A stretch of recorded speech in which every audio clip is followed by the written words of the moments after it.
welcome back to our channel. This is Dobrina, my esteemed colleague, and I'm MaryJoy with Science Garcia Law Firm.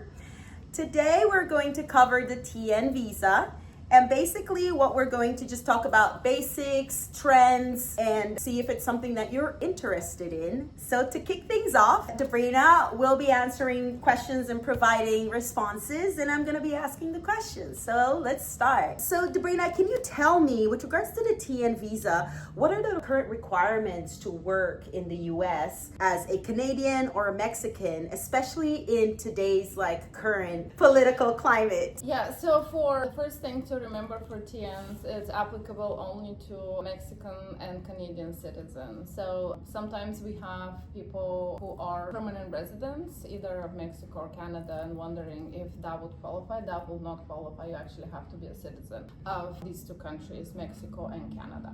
So that's the first thing that you need to look at. Then obviously you have to have a job offer from a US employer. Sometimes it doesn't, comparing with the H-1B, with the H-1B you have to have, it has to be full-time, have to be W-2. With the TN it's a little bit more flexible. You can have you can be on 1099. There's no requirement necessarily that you have to file amendments every time you move location. So it's way more flexible than the H-1B.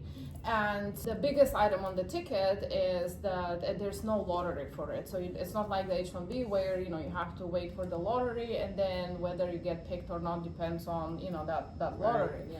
So for employers, it's way more predictable. So if you're working or having some kind of a huge project as an employer and you need qualified workers, you can definitely better plan if you utilize the TN as a vehicle to bring Mexican and Canadian nationals into the US. So you can either do consular processing, process it at the US consulate in Mexico or US consulates in Canada. Or if you are in the US on some, let's say on H-1B or something else, or you're on OPT F1, then you can do change of status with USCIS.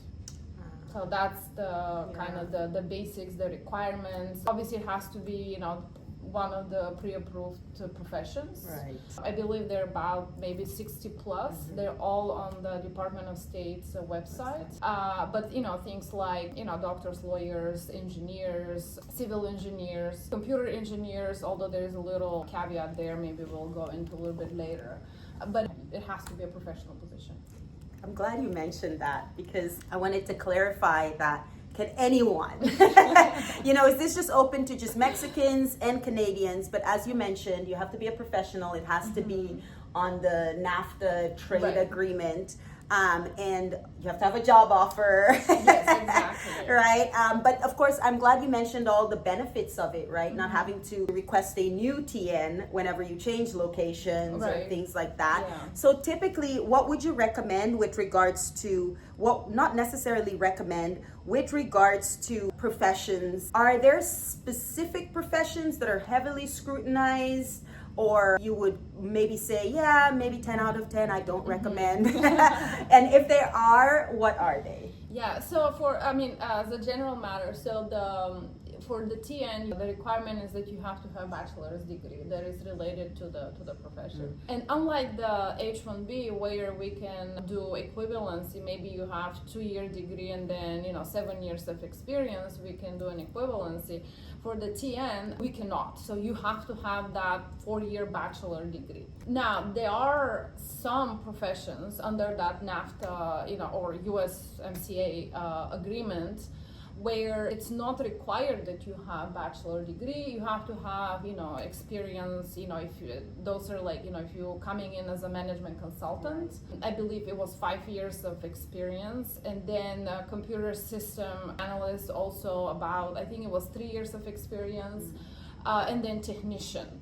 So these are the 3 professions that do not require bachelor degree. So naturally, they are highly scrutinized, because if you don't have a bachelor degree, then the next is do I have the required experience? And try to make the argument for it, and then come in under one of these professions or criteria.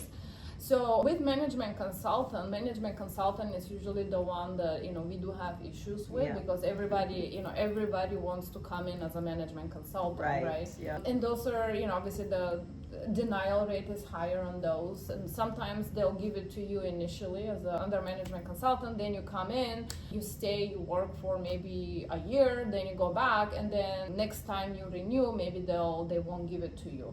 And the idea with the management consultant is that it's not a permanent job where you place, basically it's a full-time, the employer needs you for 3 years.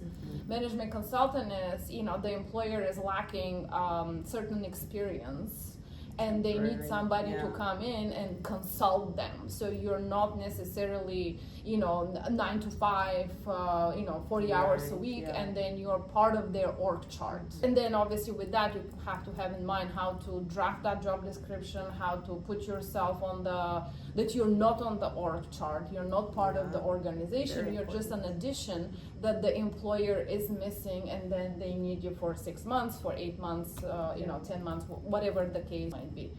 So it is a little tricky. And management consultants, it can be pretty much in any field. I have done in the past, and it's been a minute, it's like a few years, actually somebody like a cook, kind of like a supervising chef. Interesting. Consulting on the expansion of the food chain in the restaurant and the quality of the food. Wow. So we slotted that under management consultant, because it is a consulting work, and they did have they did have the experience. They actually had the degree as well, but that was kind of how that sort of worked out under management consultant. So because you're kind of managing the operations and you're consulting on the quality of the food and quality of the service within the food chain. So I'm glad you shared that. I, as you guys can tell, I haven't experienced that, so that was interesting. It's very creative. Yeah, well, that was 2 years ago. I don't know if that's going to apply today necessarily. But you have these professionals, who are actually experienced in their respective fields, and they're consulting, right? I mean, this is a consulting job if you think about it. Very true, very true. And I can see how they would need that. I just, sometimes you think of management consultants, and you think something completely different from someone who has experience as a cook and consulting a restaurant, wanting to consult on food expansion. But I'm glad you mentioned that you have done this in the past. So that brings us to our next question, right? What are the recent trends, if any, are we seeing in like this current, 2025 climate? With everything else going on, I feel like, if you're doing it through USCIS change of status, the RFE, it's likely the number of RFEs have, increased. When it comes to the TN, they will ask things that are not necessarily relevant. And, this is because usually with, most of the TNs are processed outside the United States, right? So it is a consular processing. So sometimes it feels like the officers within the USCIS don't really understand the TN just based on the RFEs that are being sent.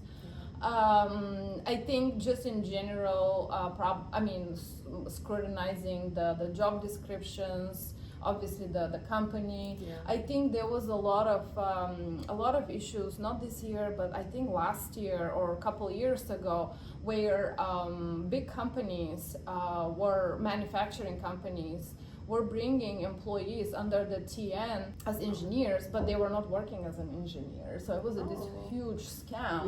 You kind of have to be careful with that. So the job description needs to match what you're going to do in the United States. And some of these companies actually, they got fined and so forth. So it was in the news. It was like a couple of years ago. But you kind of have to be careful, because the petition is for an engineer, RF engineer, or whatever engineer, and then you come and you actually perform something completely different that doesn't require a bachelor degree, and you're doing maintenance work. I think it was a car manufacturing, if I remember correctly. So there was a lot of issues with that. Yeah, that's really important. But currently, obviously, if you're going for that interview at the consulate, know what you're gonna do, know your job description, know your employer, know where you're going, and be able to articulate to the officer all of these details. Yeah. Don't look confused. Don't look confused is very important, because obviously you will not be convincing the officer that you know what you're doing. And it's okay if the officers ask certain questions that you actually don't know, and if it's not part of your job description, it's not okay to make up responses. Just say, I don't know, that's not in my purview. Exactly. And be consistent. Now they're looking at your social media. So, if the job is for an engineer, look at your LinkedIn and actually make sure that also matches, because now you have to provide your handle, then actually they review the social media before you show up to the interview. So you don't want to have some funky stuff there that doesn't match at all what the petitioner's letter is talking about in the job description. So I think a lot of people will get burned with that. It's just because, websites like, LinkedIn and others, you can put anything you want. There's nobody to confirm that that's true. So people get creative for whatever, one reason or the other. But ultimately, if the officer actually checks your social media, you want that to match what's in your documentation. So that's what they actually started doing. I think there's an executive order on it that they before the interview they should review, your whatever it is, LinkedIn, X, Twitter, and so forth. It's definitely high scrutiny. Yeah. So what would you say, typically, just in terms of best practices, what would you recommend outside of staying consistent, know your job description, and don't act like you don't know what you're doing. Don't lie about what is on your job description and what you're being hired for, and perform the jobs that is in your job description and the job title. What else would you give advice in terms of best practice? I think that's more towards for the employer. As an employer, do explore the TN auction. Obviously, if you're border state, it's no-brainer, right? Right. Start early. Don't wait until the last second. Now with interviews at the consulate, it's a little faster, but it could be a month or two before your employee shows up for that interview.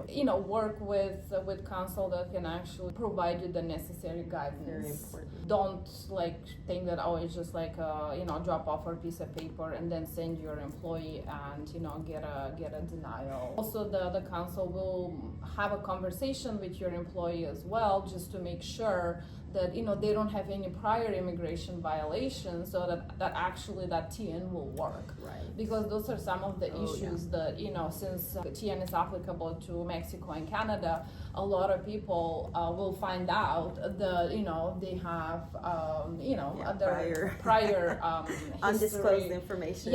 Of sorts.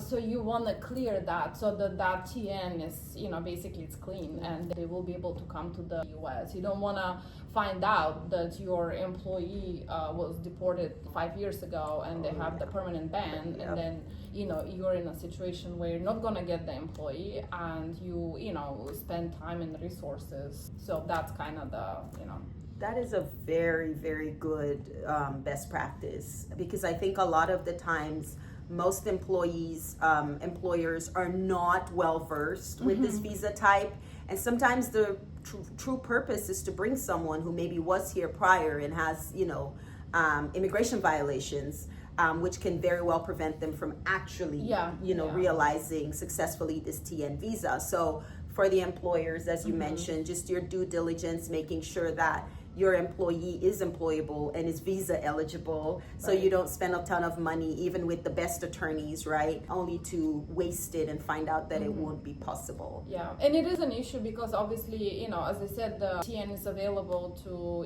the border countries, right? So naturally, you have more traffic here. I wouldn't necessarily, we always ask that question. It doesn't matter what country, the employee is from, do you have any prior immigration violations? But it's not as common for somebody who is from, I don't know, China coming to the US for the first time to have these issues. But since it's a border country, usually that's the first thing that you want to clear. Right. Perfect. Thank you so much, Dobrina, for sharing your knowledge on this. Obviously, due diligence. If you do want to explore this as an option, please reach out to us. We'll be happy to help you on your immigration journey and with the expansion possibly of your business. Feel free to reach out to us at www.sciencefirm.com. Until next time, bye-bye. Bye-bye.